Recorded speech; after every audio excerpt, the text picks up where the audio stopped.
IPL की history में Lucknow super giants एक ऐसी टीम है जिसने शुरुआत से ही अपना दबदबा कायम रखा है। 2022 में अपना पहला सीजन खेलते हुए वो तीसरे नंबर पर फिनिश करती है, लेकिन उसके बाद 2023 में एक मर्तबा फिर से वो तीसरे नंबर पर फिनिश करने में कामयाब हो जाती है। लेकिन 2024 में उसका ये ग्राफ गिर जाता है और 2024 में केएल राहुल और संजीव गोयनका के बीच में जो कंट्रोवर्सी होती है वो कंट्रोवर्सी पूरी तरह से लाइमलाइट में बनी रहती है। उससे पहले अगर 2023 की बात करें तो वहां पर लखनऊ सुपर जायंट्स के मेंटर गौतम गंभीर और विराट कोहली के बीच में जो इंसिडेंट हुए थे उसने भी आईपीएल में पूरी तरह से तहलका मचा कर रख दिया था। लखनऊ सुपर जायंट्स जहां अपने शानदार प्रदर्शन की वजह से जानी जा रही थी, तो दूसरी तरफ वो अपने मेंटर गौतम गंभीर और ऑनर संजीव गोयनका के एग्रेसिवनेस की वजह से भी खूब चर्चा में थी। 2 सीजन में लगातार 2 बार 3 नंबर पर फिनिश करने वाली लखनऊ सुपर जायंट्स 2024 में उतरती है तो इस मर्तबा उसका इरादा था ट्रॉफी लेकर ही वापस जाना। लेकिन 2024 के पहले ही मैच में राजस्थान रॉयल एलएसजी को 20 रनों से हराकर उसको जबरदस्त झटका देती है।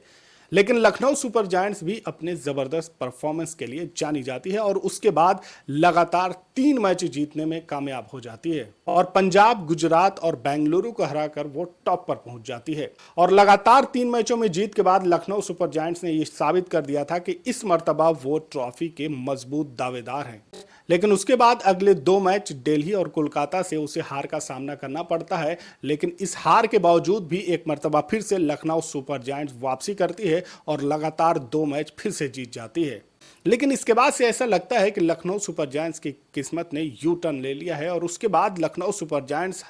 ज्यादातर मैचों में हारती जा रही थी। बचे हुए 7 मैचेस में से सिर्फ 2 मैच ही वो जीत पाई थी और यही वो पीरियड है जहां पर कप्तान केएल राहुल की कैप्टेंसी पर सवाल या निशान उठते रहे थे।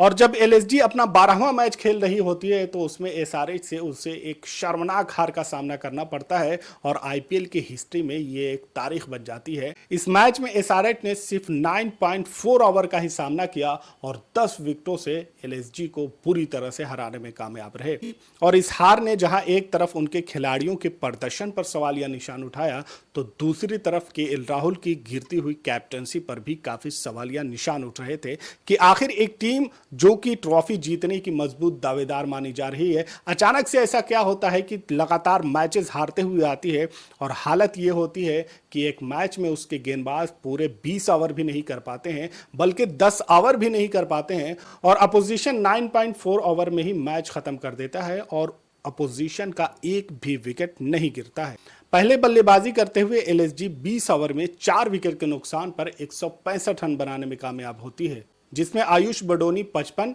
निकोलस पुरन 48 और कप्तान केएल राहुल 29 रनों की पारी खेलते हैं। ऐसा नहीं है कि 165 का टारगेट कोई छोटा टारगेट था और इसे आसानी के साथ 9 ओवर में चेस किया जा सकता था, लेकिन वहां पर ट्रेविस हीट और अभिषेक शर्मा की जबरदस्त बल्लेबाजी ने लखनऊ सुपर जायंट्स के गेंदबाजों की धज्जियां उड़ाकर रख दी थी। एक तरफ जहां अभिषेक शर्मा ने 28 गेंदों में 8 चौके 6 छक्के की मदद से 75 रन बनाने में कामयाब हुए थे, तो दूसरी तरफ ट्रेविस हीड ने 30 गेंदों में 8 चौके और 8 जबरदस्त छक्के की वजह से 89 रनों की पारी खेली थी। एक तरफ जहां इस मैच में एलएसजी की बल्लेबाजी फ्लॉप रही तो दूसरी तरफ गेंदबाजों ने पूरी तरह से शर्मसार कर दिया और कैप्टेंसी की वो हालत थी कि केएल राहुल 33 गेंदों में सिर्फ 29 रन ही बनाने में कामयाब होते हैं और इसकी वजह से उन पर और ज्यादा क्वेश्चन उठाए जाते हैं। और संजीव गोयनका जी का मानना यह था कि कैप्टेंसी जिस तरह से केएल राहुल कर रहे हैं, उनकी कैप्टेंसी में वो एग्रेशन नहीं दिख रहा है,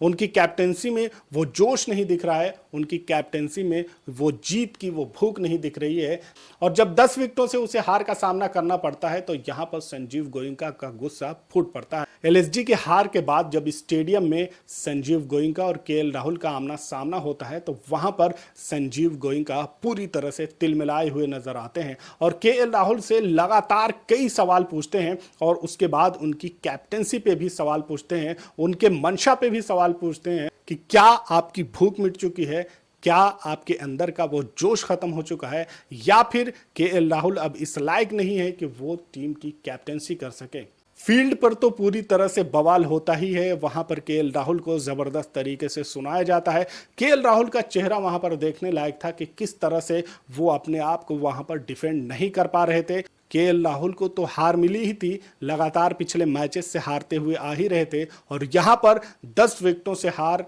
का जो प्रेशर था वो ऑलरेडी केएल राहुल के ऊपर था। और उसके बाद जब संजीव गोयनका के इस तरह के ताबड़तोड़ सवालों का केएल राहुल को सामना करना पड़ता है तो वो भी तिलमिला जाते हैं। और फील्ड में जो कुछ गर्मा गर्मी दिखी तो वो तो दिखी ही, लेकिन उसके बाद मीटिंग में भी इस तरह के सवाल उठाए गए कि केएल राहुल को कैप्टनसी से हटा दिया जाए। लेकिन भरे मैदान में, भरी फील्ड में जिस तरह का बिहेव किया गया था केएल राहुल के साथ, जिस एटीट्यूड के साथ वहां पर संजीव गोयनका ने उनको रिसीव किया था और जिस तरह से वहां पर उन्हें भरी महफिल में ट्रीट किया गया था, तो वो एक पूरी तरह से समझिए कि आपको बेइज्जत करने वाला था। और इस तरह का एटीट्यूड खिलाड़ियों के साथ नहीं करना चाहिए। और ऐसा नहीं है कि लखनऊ सुपर जायंट्स इससे पहले हारी नहीं है, लेकिन ये एक हार थी जहां पर वो गुस्सा, वो एग्रेशन संजीव गोयनका का निकला और उसकी वजह से केएल राहुल अब लखनऊ में रहना नहीं चाह रहे थे। और यही वजह है कि उस इंसिडेंट के बाद पूरी तरह से अब यह माना जा रहा था कि केएल राहुल इस टीम को छोड़ेंगे और अगला सीजन जब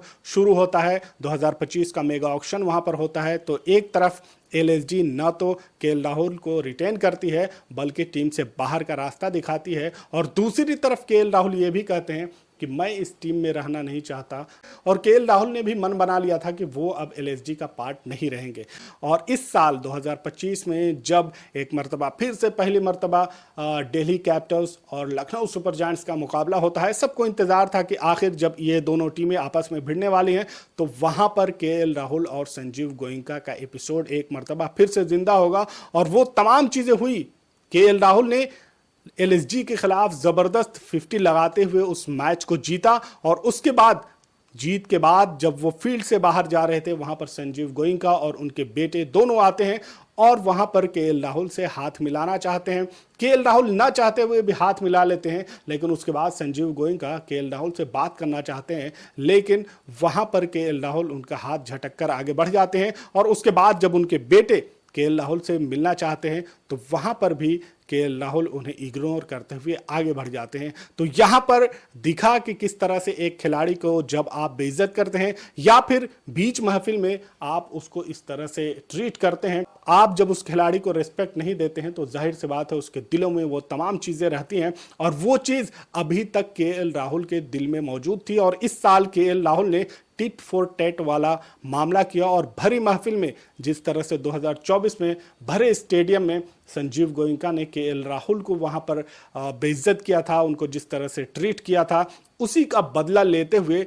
केएल राहुल ने यहां पर भरी महफिल में एक आदमी, एक ऑनर और उसका बेटा जब आपसे हाथ मिलाना चाह रहा हो, आपसे बात करना चाह रहा हो, आपको गले लगाना चाह रहा हो, ऐसे में आप उसे झटक कर आगे बढ़ जाते हैं और कैमरे में वो तमाम चीजें कैद हो जाती हैं। और यही वजह है कि मैच के बाद संजीव गोयनका भी अपना गुस्सा निकालते हुए केएल राहुल को टोंट करते हैं और वो कहते हैं कि ऐसे खिलाड़ी को मैं टीम में नहीं रखना चाहता, जो खिलाड़ी टीम की जीत को प्रेफर नहीं करता, जो खिलाड़ी अपने आप से ज्यादा टीम को आगे नहीं देखता। लेकिन इसके रिस्पांस में केएल राहुल भी वहां नहीं रुकते हैं और जब उनका इंटरव्यू होता है तो वो भी ये कहते हैं कि मैं ऐसी टीम में नहीं रहना चाहता जहां पर खिलाड़ियों को फ्रीडम नहीं दिया जाता हो, जहां पर खिलाड़ियों को पूरी तरह से आज़ादी ना हो कि वो अपने हिसाब से, अपने मन के मुताबिक टीम सेट कर सके। खिलाड़ियों को वहां पर वो फ्रीडम नहीं मिल पा रही है तो वो टीम के साथ मैं नहीं खेलना चाहता। तो ये जो जंग थी, जो ज़ुबानी जंग थी, 2025 में भी देखी गई और ये पूरा मामला है केएल राहुल और संजीव गोयनका के बीच में। तो ये आईपीएल की हिस्ट्री में पहली मर्तबा ऐसा हो रहा हो कि किसी खिलाड़ी और किसी ओनर के बीच में इतने ज़्यादा मनमुटाव हो, इतनी ज़्यादा दूरी हो।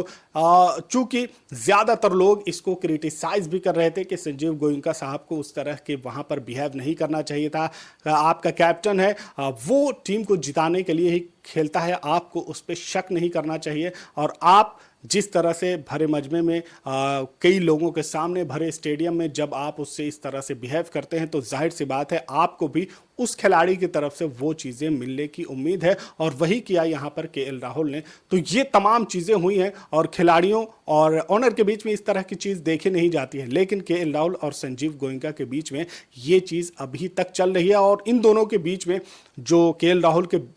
दिलों में जो गुस्सा है, उनके खिलाफ जो नफरत है, केएल राहुल जिस तरह से उन्हें बेइज्जत किया गया, तो उस बेइज्जती को केएल राहुल अभी तक नहीं भूल पाए हैं। यही वजह है कि इस साल उन्होंने टिट फॉर टैट वाला मामला अपनाया। इस पूरे मामले पर आपकी क्या राय है, कमेंट में ज़रूर बताएं। चैनल पर नए हैं तो इसे सब्सक्राइब कर लें, बेल आइकन ज़रूर दबा लें ताकि हर वीडियो आप तक सबसे पहले पहुंच सके। मिलते हैं अगले वीडियो में, तब तक के लिए आप अपना ख्याल रखें। Thanks for watching.